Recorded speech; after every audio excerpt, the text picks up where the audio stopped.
Hi ಎಲ್ಲ ಕನ್ನಡ ಅಭಿಮಾನಿಗಳಿಗೆ ಸಂತೋಷ ಪಡುವ ವಿಷಯ ಏನಪ್ಪ ಅಂದರೆ, ಈಗಾಗಲೇ ಡಾಕ್ಟರ್ ರಾಜ್ಕುಮಾರ್ ಅವರ ಪಾಠವನ್ನು ಪ್ರಾಥಮಿಕ ಶಾಲಾ ಮಕ್ಕಳಿಗೆ ಅವರ ಪಾಠವನ್ನು ಹೇಳುವುದರ ಮುಖಾಂತರ ಚಿಕ್ಕ ಮಕ್ಕಳಿಗೆ ಒಳ್ಳೆ ಸಂದೇಶವನ್ನು ನೀಡಿ ಬೆಂಗಳೂರು ಯೂನಿವರ್ಸಿಟಿ ಅವರು ಕರ್ನಾಟಕ ರತ್ನ ಡಾಕ್ಟರ್ ಪುನೀತ್ ರಾಜ್ಕುಮಾರ್ ಅವರ ಪಾಠವನ್ನು BCom ಥರ್ಡ್ ಸೆಮ್ ವಾಣಿಜ್ಯ ಕನ್ನಡ ಎಂಬ ವಿಷಯದಲ್ಲಿ ನೀನೇ ರಾಜಕುಮಾರ ಎಂಬ ಶೀರ್ಷಿಕೆ ಅಡಿಯಲ್ಲಿ ಬರುತ್ತಿದೆ.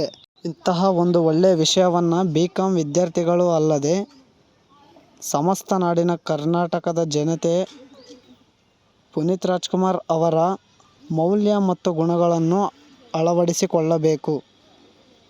ಇಂತಹ ಒಂದು ಒಳ್ಳೆಯ ವಿಷಯವನ್ನು ನೀಡಿರ್ತಕ್ಕಂತಹ ಬೆಂಗಳೂರು ಯೂನಿವರ್ಸಿಟಿ ಅವರಿಗೆ ದೊಡ್ಡಮನೆ ತಂಡದಿಂದ ಕೃತಜ್ಞತೆಗಳನ್ನು ಸಲ್ಲಿಸುತ್ತಿದ್ದೇವೆ.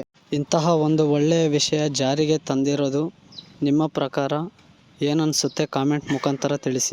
ಇನ್ನೂ ಹೆಚ್ಚಿನ ಮಾಹಿತಿಗಾಗಿ ನಮ್ಮ ಪೇಜನ್ನು ಫಾಲೋ ಮಾಡಿ ಹಾಗೂ ಲೈಕ್ ಮಾಡಿ ಹಾಗೂ ಸಪೋರ್ಟ್ ಮಾಡಿ.